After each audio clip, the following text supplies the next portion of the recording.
बिस्मिल्लाहिर्रहमानिर्रहीम। लाखों करोड़ों दुरूदो सलाम मोहम्मद मुस्तफ़ा सल्लल्लाहु अलैहि वसल्लम और आले मोहम्मद पर। मैं हूँ उमर दराज गोंदल। आज जो बड़ी खबर है वो जस्टिस गुल हसन औरंगज़ेब की अदालत से है और मामला जस्टिस गुल हसन औरंगज़ेब या इस्लामाबाद हाई कोर्ट का इम्पॉर्टेंट इसलिए है कि बदकिस्मती की बात है कि लोग पहले लाहौर हाई कोर्ट से रुजू करते हैं, वहाँ पे वो इंतज़ार करते रहते हैं, कभी इधर खेलते हैं उधर खेलते हैं, कुछ होता नहीं है, फिर वो अपनी दरख्वास्त वापस लेते हैं। दरख्वास्त वापस लेना एक आम लफ्ज़ है, लेकिन अगर उसको आम आदमी की ज़बान में समझा जाए तो वो जज साहब के सामने हाथ जोड़ लेते हैं, जज साहब आपके बस की बात नहीं है, लाहौर हाई कोर्ट के बस की बात नहीं है, आप हमें इजाज़त दें, हम कोशिश कर देखते हैं कि इस्लामाबाद हाई कोर्ट से शायद कोई बात बन जाए।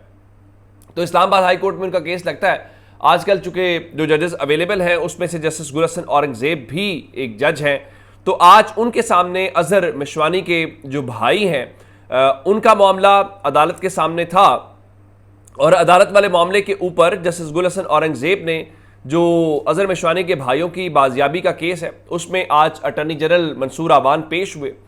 तो उन्होंने एक जुमला कहा, जुमला बड़ा शानदार था।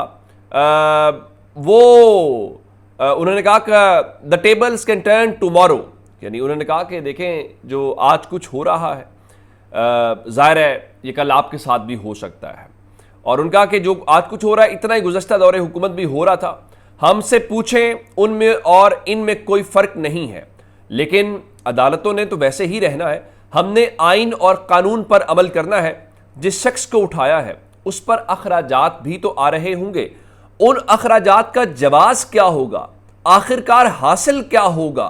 ये जस्टिस गुल हसन औरंगज़ेब जो हैं उनका आज ये रिमार्क्स थे। फिर बात यहाँ तक नहीं रुकी, बल्कि उसके बाद चूंकि जो बाबर आवान है वो वकील थे, तो उन्होंने बताया कि अजहर मिशवानी के भाइयों को नामालूम अफराद जिन गाड़ियों में लेकर गए उन गाड़ियों के नंबर्स हमारे पास हैं और लॉ अफसर को दे देते हैं और वो जो गाड़ियों के नंबर हैं वो वहाँ से निकाले जा सकते हैं, यानी उसको चेक किया जा सकता है। तो इस सारे मामले के बाद जो है जब उन्होंने ये बात बताई तो एक बार फिर उन्होंने बाबर आवान ने बताया कि अजहर मिशवानी को जून और जुलाई में मुसलसल धमकी आमेज़ कॉल की जाती रही कि तुम्हारे दोनों भाई इस्लामाबाद में एजेंसी के पास हैं, अपनी धांधली और इस्टेब्लिशमेंट पर तनकीद वाले ट्वीट्स को डिलीट कर दो, और कहा जाता रहा कि वापस आकर माफ़ी मांग लो, यानी ये अदालत के रूबरू बताया गया है। जब ये मामला सारा आया तो उसके बाद अदालत ने ये पूछा कि क्या जो इस वाक़े पूरे की सीसीटीवी फुटेज के हवाले से अदालत ने पूछा कि क्या उसकी सीसीटीवी फुटेज मौजूद है, तो अदालत को बताया गया जी बिल्कुल, जब उनको उठाया गया है तो उस मामले की जो सीसीटीवी फुटेज है वो मौजूद है। तो उसके ऊपर फिर जस्टिस गुल हसन औरंगज़ेब ने कहा कि ठीक है, अगर है तो फिर आइंदा समात के ऊपर हम यहाँ स्क्रीन लगाने का कहेंगे। अच्छा, मज़े की बात यह है कि आज इस्लामाबाद हाई कोर्ट जिस सीसीटीवी फुटेज की बात कर रही है तो उस सीसीटीवी फुटेज का मामला लाहौर हाई कोर्ट में भी आया था, लेकिन कुछ हो नहीं सका था। तो जस्टिस गुल हसन औरंगज़ेब ने कहा कि सेक्रेटरी दाखिला ने कहा है कि लापता शख्स हमारे पास नहीं है, सेक्रेटरी दिफा और डीजी FIA ने कहा कि हमारे पास भी नहीं है। दोनों को किसी आम आदमी ने लापता किया हो या स्टेट के मुतल्लिका इदारों ने, दोनों ही जराइम है। यानी ये सवाल अपनी जगह के ऊपर कि लापता किसने किया है ये एक अलग मामला है, लेकिन उनका लापता होना इटसेल्फ एक जुर्म है।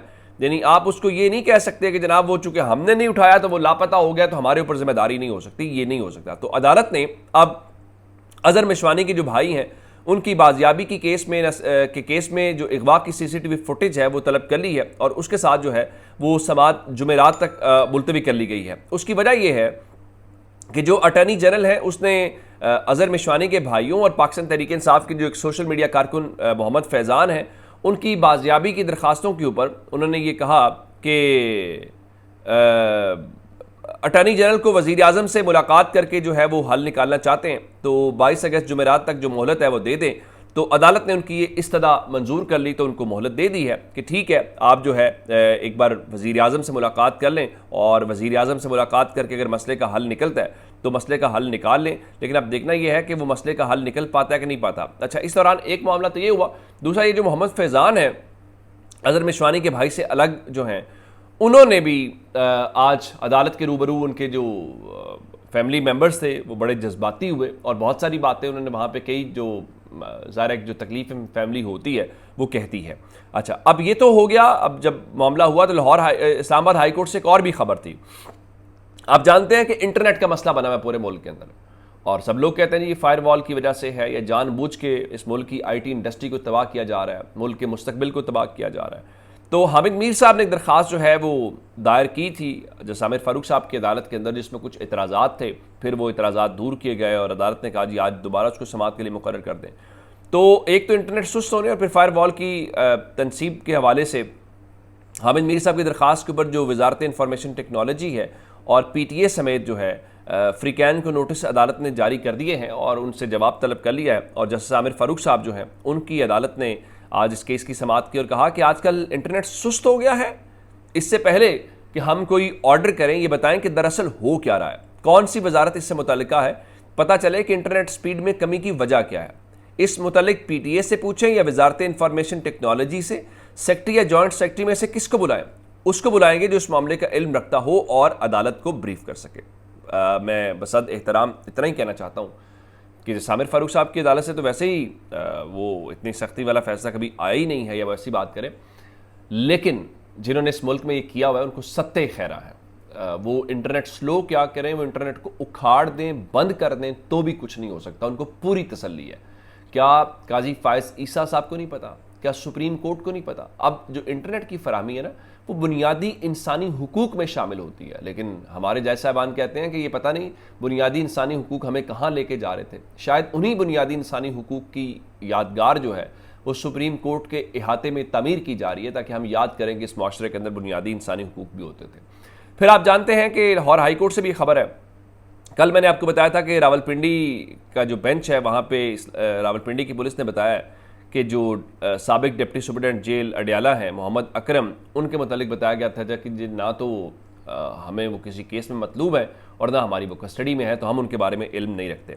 लेकिन अब इस सिलसिले में लाहौर हाई कोर्ट के जो रावलपिंडी बेंच है उन्होंने अडियाला जेल हुकाम को एक समन जारी कर दिया है जो डिप्टी सुपरिटेंडेंट है उनके ऊपर, और चूंकि वो ऑफिसर्स कॉलोनी से लापता हुए तो उन्होंने उनकी बाजियाबी की पिटीशन के अंदर ज़िले जो पुलिस हुकाम है उनको हल्फनामा जमा कराने का कहा है, जबकि अडियाला जेल के सुपरिटेंडेंट को 21 अगस्त के लिए समन जारी कर दिया। यानी अंदाज़ा करें कि एक ऑफिसर्स की कॉलोनी में से एक बंदा उठा लिया जाता है और वो बंदा उठाने के बाद आप उसका क्या कह सकते हैं या क्या वो उसका हो सकता है या कुछ भी नहीं कर सकते। और अगर आप ये कह दें जी हमारे पास नहीं है तो शायद मसले का हल वो अपनी तरफ से निकालने की कोशिश करते हैं। अच्छा, एक डेवलपमेंट और थी।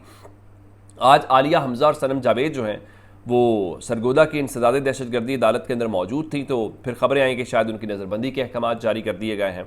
और फिर आया जनाब देखें कि पुलिस की भारी नफरी जो है बशमूल ख़वातीन एहलकार वहाँ पे पहुँच चुकी हैं और जैसे ही वो पेशी से बाहर निकलेंगी तो उनको हिरासत में ले लिया जाएगा। एक बार फिर गिरफ्तारी हो जाएगी। उसकी वजह यह है कि अब एक बार फिर लिस्टें बनाई गई हैं कि पाकिस्तान तहरीक इंसाफ का जो 22 तारीख को जलसा है उस जलसे को रोकने के लिए किसी भी हद तक जाना है, तो एक उसका तरीक़ाकार ये भी है। लेकिन अब सनम जावेद खान ने ये बताया है, उन्होंने लिखा कि अल्हम्दुलिल्लाह अल्लाह के फजल से आज बच गए हैं, हमारे वकला हमें कोर्ट से बाहिफाजत निकालने में कामयाब हो गए हैं। तो इसका मतलब ये है कि वो जो वहाँ नफरी या हिरासत या गिरफ्तारी की खबर है वो खबर ठीक नहीं है और वो कह रही हैं कि वहाँ से वो बच निकलने में कामयाब हो गए। अगर गिरफ्तार कर भी लेंगे, हिरासत में भी ले लेंगे, तो अगर आप इतने अरसे में इन खवातीन को नहीं तोड़ सके तो मेरा नहीं ख्याल आप आइंदा भी तोड़ सकेंगे। तो अब तक के अपडेट्स से अपना बहुत सारा ख्याल रखिएगा। खुदा हाफिज़।